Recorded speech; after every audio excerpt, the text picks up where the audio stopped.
Hey there, friend. Christina here from the Grow Your Daycare podcast. I am your host, and I'm just so happy that you have found me. So, in today's episode, I'm going to show you 3 things every parent is looking for online when researching your center, and most providers totally miss them. What are they? We're going to talk about it soon. Before I dive in, I want to make sure you know that there are a few ways you and I can work together depending on your budget and depending on what your needs are. We offer done-for-you services. We also offer management as well as a school community. So depending on what your needs are, I will put some links in the show notes. You can check those out. And hopefully I'll see you inside our school community and we can work together to really help you grow your daycare. So, your content is cute, but is it compelling? Parents aren't just browsing, they're shopping for trust, safety, and obviously quality. And most centers are only showing the fun, but not really the fundamentals, okay? So what parents want to see? Number 1, safety and cleanliness. Now, this shouldn't be a shocker. Obviously, these are parents that are entrusting you with their child. So safety and cleanliness will, and I think always will be, number 1 on parents' minds, okay? So do they feel like their child will be protected? I want you to ask that. I want you to ask yourself that every time you are posting, every time, when you're updating your website, when you're showing someone around.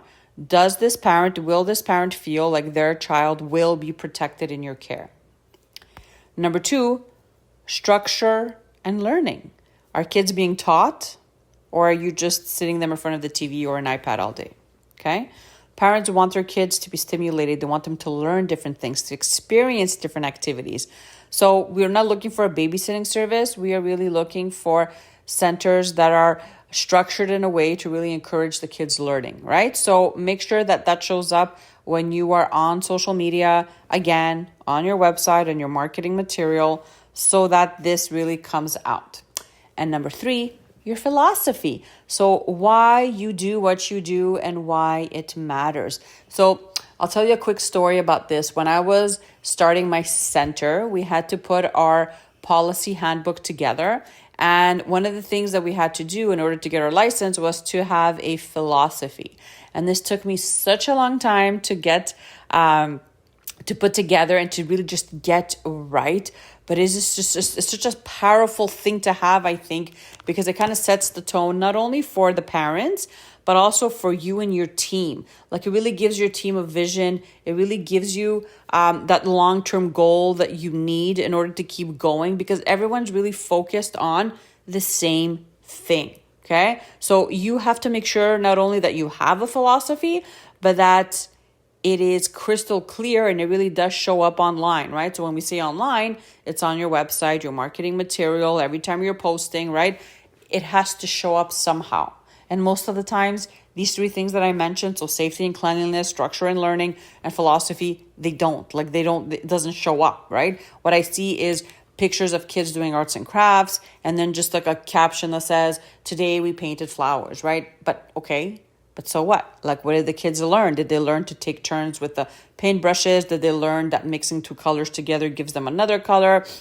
Did they learn that, were they painting with music in the background? So every time the tempo would change, the paint strokes would change as well. So these are all things to think about every time you're doing activities and every time you're posting, so that you can show that online, right? And obviously your philosophy as well. So what should you do instead? How can you fix this in your feed? I want you to sprinkle in behind the scenes routines. This is the day-to-day things that you do that you may feel are kind of boring and blah. I promise you that parents want to see the realness, right? They don't want to see, AI type content or AI generic pictures. They really want to see what's like the reality, what's happening in the behind the scenes. The other thing you can also mix in your feed is learning moments and milestones. So-and-so shared for the first time. So-and-so wrote their name for the first time. The toddlers finally learned how to cut with scissors. I don't know. I'm just giving you some ideas, okay? And number 3, messages from the director or staff. Again, it's not enough just posting the activities of the kids. You as a director or maybe your staff, you want to encourage that communication, but that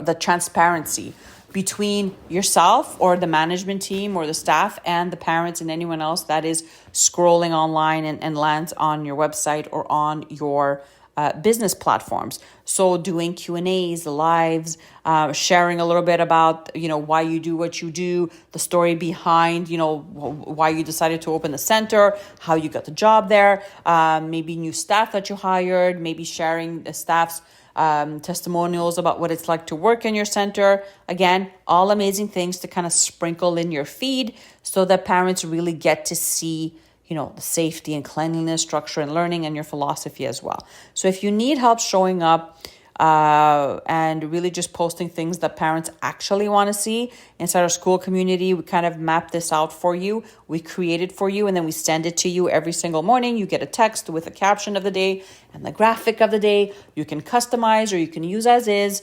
And you just post it. And we also have tons of marketing training is there as well. So if you feel like your center deserves to stand out for the right reasons, I encourage you to join us. Links are in the show notes. Other than that, have an amazing rest of your day, and I'll see you in the next episode. Bye for now.